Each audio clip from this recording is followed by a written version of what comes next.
Madam ఈ వయసులో ఎందుకు విడిపోతున్నారు చెప్తా నాగరాజు గారు. పెళ్ళైంది, కొత్తల్లో బాగానే ఉంది, ఎందుకంటే అందరికీ బాగానే ఉంటుంది. ఓ నెల రోజులు, ఓ 2 నెలలు, ఓ సంవత్సరం, ఆ తర్వాత నుంచి స్టార్ట్ అవుతుంది. ఏమి స్టార్ట్ అవుతుంది ఆ తర్వాత? ఆడపడుచుల ఇన్వాల్వ్మెంటు, అత్తగారి ఇన్వాల్వ్మెంటు, తర్వాత లేదా ఇతని ప్రవర్తనే, ఇతనికి ఉన్నటువంటి ఎక్స్ట్రా మ్యారిటల్ అఫైర్స్ కానివ్వండి, లేకపోతే నంబర్ ఆఫ్ మల్టిపుల్ అఫైర్స్ కానివ్వండి, తర్వాత తాగుడు కానివ్వండి, వ్యసనాలు కానివ్వండి, ఇతరత్రా వ్యసనాలు ఏవైనా సరే అవన్నీ బయటపడిపోతాయి. ఆ తర్వాత నుంచి మసకబారటం అనేది మొదలవుతుంది సంసారం అనేది. మీరు అనొచ్చు సంవత్సరం వరకు, 6 నెలల వరకు, 2 నెలల వరకు ఎందుకు బాగుంటారు అని అంటే, ఏదైనా కొత్తలో మోజు కదా నాగరాజు గారు. భార్య అయినా వస్తువైనా ఏదైనా మోజే. పెళ్ళి అనేది కొత్త. ఆ కొత్తలో ఒక వాంటింగ్ అనేది ఉంటుంది, ఒక కొత్తదనం అనేది ఉంటుంది, ఒక ఎంజాయ్మెంట్ అనేది ఉంటుంది. శారీరకపరమైనటువంటి ఎంజాయ్మెంట్ ఫుల్ఫిల్ అయిపోతుంది. ఒకటికి 2 నెలల్లో అయిపోతుంది, ఒకటికి 2 సంవత్సరాల్లో అవుతుంది, 1 సంవత్సరాల్లో అవుతుంది, లేకపోతే లెటర్ ఆన్ అవుతుంది. అది అయిపోయిన తర్వాత వీడి అసలు స్వరూపం అనేది బయట పెట్టుకున్న తర్వాత నుంచి కూడా ఎక్కడ వీళ్ళిద్దరి మధ్య ఇది వస్తుంది అని అంటే, ఫస్ట్ 5 సంవత్సరాలు ఆనందంగా ఇచ్చింది, ఏమడిగినా కొట్టినా భరించింది. తర్వాత 5 సంవత్సరాలు తిట్టినా, రోడ్డు మీదకి లాగినా భరించింది, ఆస్తులన్నీ అమ్మేసినా భరించింది, లేదా ఈమె ఆస్తులు మొత్తం తీసేసుకున్నా భరించింది, అన్నింటినీ భరించేసింది. ఏంటి అని అంటే, ఈవిడికి ఈ 25 ఏళ్ళు, 20 ఏళ్ళు, 30 ఏళ్ళు, 40 ఏళ్ళు ఈవిడికి ఇవ్వడం అనేది బాగా నేర్పించేశాడు ఆయన. తీసుకోవడం అనేది చూపించలా. తీసుకోవడం అనేది ఈవిడ నేర్చుకోను లేదు, తీసుకోవడం అనేది ఈవిడికి తెలియదు. ఆయనకి జబ్బు చేసిందా?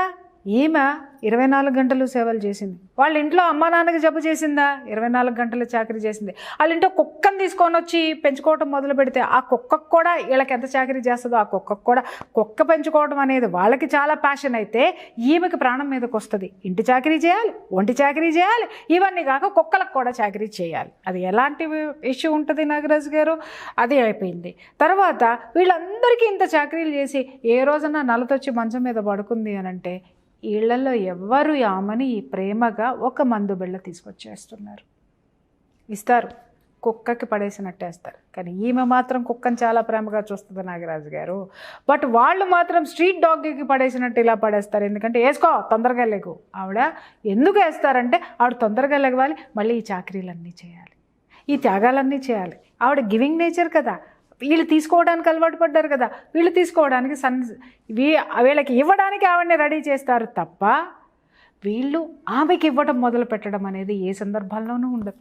అనారోగ్యం వచ్చిన సందర్భంలోనూ ఉండదు, ఆనందం వచ్చినటువంటి సందర్భంలోనూ ఉండదు. ఇంట్లో పెళ్ళిళ్ళు జరుగుతున్నాయి అనుకుందాం, లాస్ట్ ప్రయారిటీ ఆవిడకి ఇస్తారు.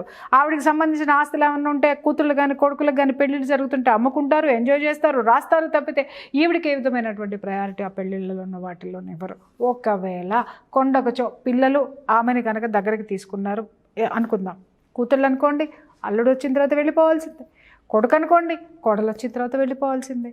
చివరికి ఆడదానికి మిగిలేది ఎవరు నాగరాజు గారు? కట్టుకున్నవాడు. ఆ కట్టుకున్నవాడు మొదటి నుంచి ఏం చేస్తున్నాడు నాగరాజు గారు? తీసుకోవడం నేర్పేసి మొత్తం ఆమెను ఎడారిని చేసిన తర్వాత జీవశ్చవమై మిగులుతుంది ఆవిడ. ఇప్పుడు ఏమవుతుందంటే, ఒంట్లో ఓపిక ఉండదు. ఓపిక ఉన్న మనస్సులో ఎక్కడా కూడా వాళ్ళకి సంబంధించినటువంటి ఒక పాజిటివ్ ఆనవాళ్ళు ఎక్కడ ఉండదు నాగరాజు గారు. ఒంట్లో ఓపిక డ్రై అయిపోయింది, మనసులో కోరికలు డ్రై అయిపోయినాయి. దేనికోసం ఉండాలి నాగరాజు గారు అక్కడ?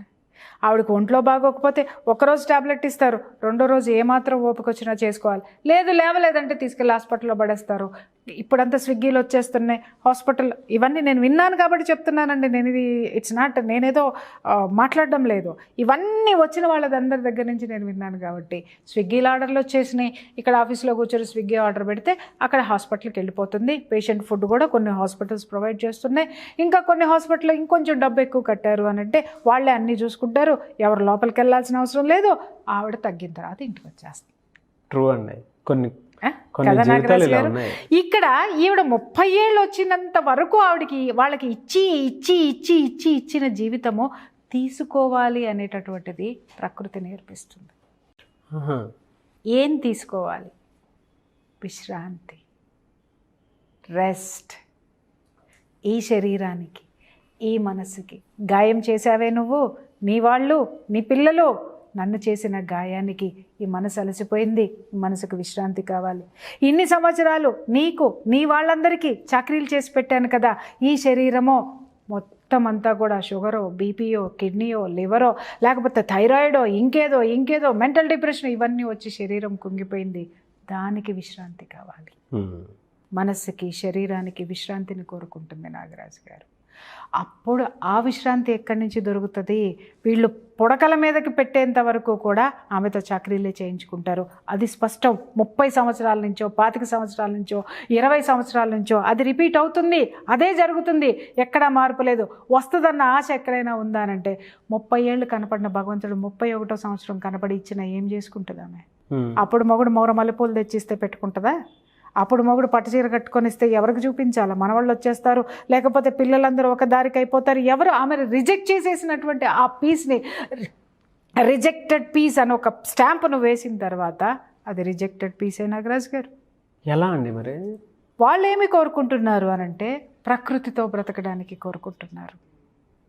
ఆ బయట ప్రపంచంలోకి వచ్చేసి ఇక్కడ ఉండి నిందలు, సార్ వాళ్ళు తినేటటువంటి ముద్ద కూడా చాలా అవమానాలతోటి ఉంటుంది. అవమానాలు పడుతూ ఆ ముద్ద తినే కంటే తనకి చేతనైనది చేసుకుని ఎక్కడ ఒక చోట సేవ చేసుకుని బ్రతుకుతా. ఆస్తులు ఉన్నాయా, నాకు ఇది ఉంది చాలు, నేను బ్రతుకుతాను. ఆత్మధైర్యంతో నేను బ్రతుకుతాను, ఆత్మ గౌరవంతో నేను బ్రతుకుతాను, మనో సంకల్పంతో నేను బ్రతుకుతానని అప్పటి నుంచి వాళ్ళ కోసం జీవితాన్ని చూస్ చేసుకుంటారు. నాకు మీరు చెప్పింది కరెక్టే. ఇప్పుడు వీళ్ళకి ఇంత అన్యాయం జరిగినా కూడా అప్పటి వరకు కొంచెం బాగానే ఉండేది, దాని తర్వాత సడన్గా విడిపోతారు. కనీసం కొంతమంది బాగానే ఉంటారని నువ్వు ఎలా చెప్తున్నావు నాగరాజు?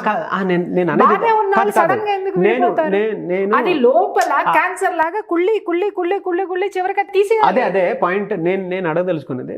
ఇంత అన్యాయం జరుగుతుంది, బయటకు వచ్చేస్తారు. కొంతమంది కనీసం భరణం కూడా తీసుకోకుండానే వచ్చేస్తారు. నాగరాజు గారు వీళ్ళు అడిగిన కాదండి, వీళ్ళు అడిగిన ఇచ్చేటటువంటి దీంట్లో వాళ్ళు ఉండరు. రెండోది బయటికి వచ్చేయటం అంటే ఏంటి నాగరాజు గారు? టోటల్గా వాళ్ళని రిజెక్ట్ చేసేసారు సార్. మనస్సులో నుంచే రిజెక్ట్ చేసిన తర్వాత వాళ్ళు పడేసే బిచ్చం కోసం వీళ్ళు ఎందుకు చూస్తారు? చెప్తున్నాను కదా, దాన్ని అంటారు అస్తిత్వం అంటారు. ఆ అస్తిత్వం అప్పుడు మేల్కొంటుంది వీళ్ళల్లో. ఛీ, వీళ్ళు ఏమిచ్చినా నాకు వద్దు, వీళ్ళు పడేసే బిచ్చం నాకు అంతకన్నా వద్దు అని చెప్పేసి అని ఆ అస్తిత్వాన్ని బ్రతికించుకోవడానికి ఎక్కడైనా సరే పాచి పనైనా చేసుకొని బ్రతుకుతారు. లేదా వాళ్ళకు ఉన్న దాంట్లో ఒక్క పూట తిని మిగిలిన 2 పూటలు భగవన్నామ స్మరణతో గడిపేస్తారు. లేదా ఎవరికైనా ఏదైనా సేవ చేయడానికి గడిపేస్తారు. లేదా వాళ్ళ జీవితంలో వాళ్ళు కోరుకున్నటువంటి జీవితాన్ని లీడ్ చేయడానికి వాళ్ళు రెడీ అయిపోతున్నారు. నాకు చూడండి, ఎప్పుడూ కూడా ప్రకృతి మనకి కొన్ని పాఠాలు నేర్పిస్తూ ఉంటుంది. ప్రకృతి కొన్ని కొత్త చరిత్రలు రాస్తూ ఉంటుంది నాగరాజు గారు. అదే ఇది. ఇంతకుముందు మనమంతా ఏంటి అని అంటే జీవితాంతం చచ్చేంత వరకు కూడా కట్టుబడి ఉండడాన్ని మనం చూసాము. ఇప్పుడు 30 సంవత్సరాల తర్వాత ఎందుకు విడిపోతున్నారు? ఈ దశాబ్దాలు కాపురం చేసినటువంటి ఆడవాళ్ళు ఎందుకు బయటకు వస్తున్నారు అనడానికి కారణం ఏంటి అని అంటే ప్రకృతి ఇన్నాళ్ళు ఇన్ని యుగాలు భరించింది. ఇప్పుడు ప్రకృతి వాళ్ళ భారాన్ని ప్రకృతి భరించలేకపోతుంది. కాబట్టి ప్రకృతి తనలోకి తీసుకుంటుంది. ఒక పాజిటివ్ యాటిట్యూడ్ తోనే తీసుకోండి. ఎగ్జాక్ట్లీ, పాజిటివ్ యాటిట్యూడ్ తోటి తీసుకోండి. It's not negative. 30 ఏళ్ళు వచ్చిన తర్వాత వాళ్ళు బయటికి వెళ్ళిపోయి సంస్కారాన్ని నాశనం చేయటమో, వ్యవస్థని నాశనం చేయటమో కాదు సార్. ఒంట్లో ఓపిక లేదు, మనసులో కోరికలు లేవు. అక్కడ ఉండి జీవోత్సవాల్లాగా ఎందుకు బతుకుతారు? తనకంటూ తన కోసం తను ఒకరోజు బ్రతికినా చాలు అనుకొని బయటకు వచ్చేస్తున్నారు. ఇంకొకటి చెప్పమంటారా నాగరాజు గారు? ఇలా బయటకు వచ్చిన వాళ్ళు సొసైటీకి ఎంత సేవ చేస్తున్నారు? నంబర్ ఆఫ్ ఎక్కడైనా సరే ఆశ్రమాల్లో సేవలు చేస్తున్నారు, స్వచ్ఛంద సంస్థల్లో చేరి సేవలు చేస్తున్నారు. లేదు వాళ్ళకి ఆస్తులు పాస్తులు ఉన్నాయి అని అంటే అసలు ఎంత అద్భుతమైనటువంటి వాళ్ళ దగ్గర ఉన్నటువంటి ఆ భావన, ఆ సేవ చేసేటటువంటి ఆలోచనలు నిజంగా లక్షల కోట్లు ఉన్న వాళ్ళ దగ్గర కూడా లేవు నాగరాజు గారు. అంత అద్భుతంగా వాళ్ళని వాళ్ళు సమాజానికి అంకితం చేసుకుంటున్నారు, ఈ యొక్క విశ్వానికి అంకితం చేసుకుంటున్నారు వాళ్ళని వాళ్ళు. దాంట్లో నుంచి వాళ్ళు ఏం పోగొట్టుకున్నారో ఆ ఆత్మ సంతృప్తిని తిరిగి తీసుకునేటటువంటి మార్గాలను వాళ్ళు అన్వేషించుకుంటూ బయటకు వస్తున్నారు. చాలా స్పష్టతతో బయటకు వస్తున్నారు నాగరాజు గారు. వచ్చిన తర్వాత ఎవరు బాధపడట్లా, బాధపడి నిర్ణయం తీసుకొని బయటికి వచ్చి చాలా స్వేచ్ఛగా బతుకుతున్నారు వాళ్ళు.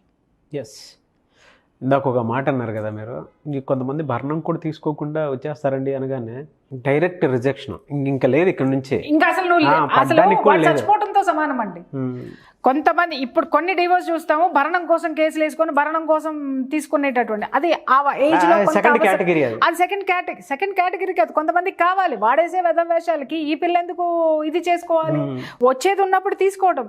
కానీ ఈ స్థాయిలో అంటే ఇప్పుడు ఆధారపడేటటువంటి పరిస్థితుల్లో కూడా భరణాన్ని కూడా రిజెక్ట్ చేసేసి బయటకు వస్తున్నారంటే వాడిని టోటల్గా రిజెక్ట్ చేసేసినట్టు కాదా? అవును, వాడు చచ్చిపోవాలి సార్, ఆత్మహత్య చేసుకొని చావాలి నిజంగా. వాడు మనిషి అయితే నిజంగా చెప్తున్నా, భర్త అని ఇన్ని సంవత్సరాలు ఎట్లా వెర్రవీగి బ్రతికాడో ఒక్కసారి స్టెప్ ఇన్ అవుట్ సైడ్, ఒక్కసారి ఒక్క అడుగు బయట పెట్టేసిన తర్వాత వాడు బతికున్న శవంతో సమానం. Thank you so much Priya Chaudhary garu. Thank you.